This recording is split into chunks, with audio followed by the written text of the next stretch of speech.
So you also want me to say my name? What's your name and then you can send to us. Yeah.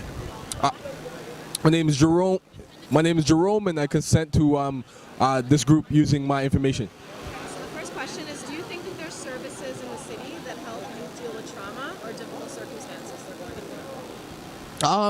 through? Yeah, I definitely do think there are services in the community, but they might be hubbed in certain areas. For example, that might be more in the priority communities, for example. But when it comes to everybody in the city, it could be more localized in like downtown or certain places. You shouldn't have to necessarily just go to a high priority community to be able to get certain key services for young people.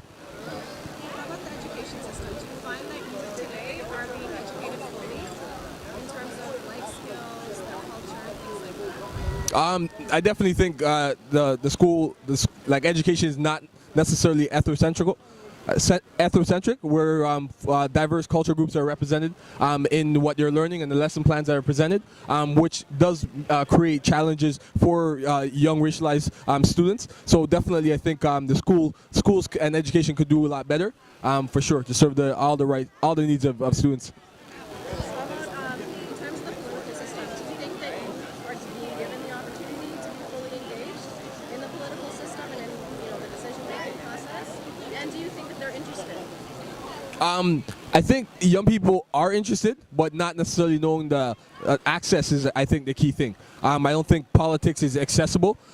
There's in Toronto, for example, there are Tea Party associations where the folks that are picked to run as councillors, it's done through a very small group of folks that have power. And definitely they're not accessible to the everyday young person that is not connected or doesn't have family in politics or just knows their rights at the end of the day too. So I think it's also young people knowing their rights, knowing agencies that are doing that type of political mobilization. And I think once that's get tapped in, there should be change in some types of ways. And the community that you live in right now, do you feel safe in your community? And do you feel that the youth in your community are represented equally? And do you feel that they're treated equally by, for example, justice system, things like that?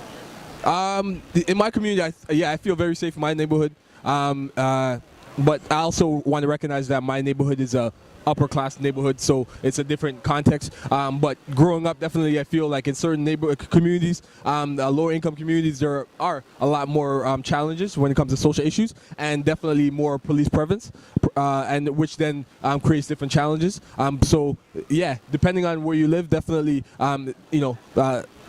when it comes to criminalization, it's definitely more, and then young black men are being in the criminal justice system a lot more, are represented at a disproportional level. That's what the statistics say. So definitely we're not being treated equally within the criminal justice system, for sure.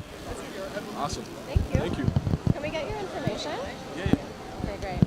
Hi. Hold on.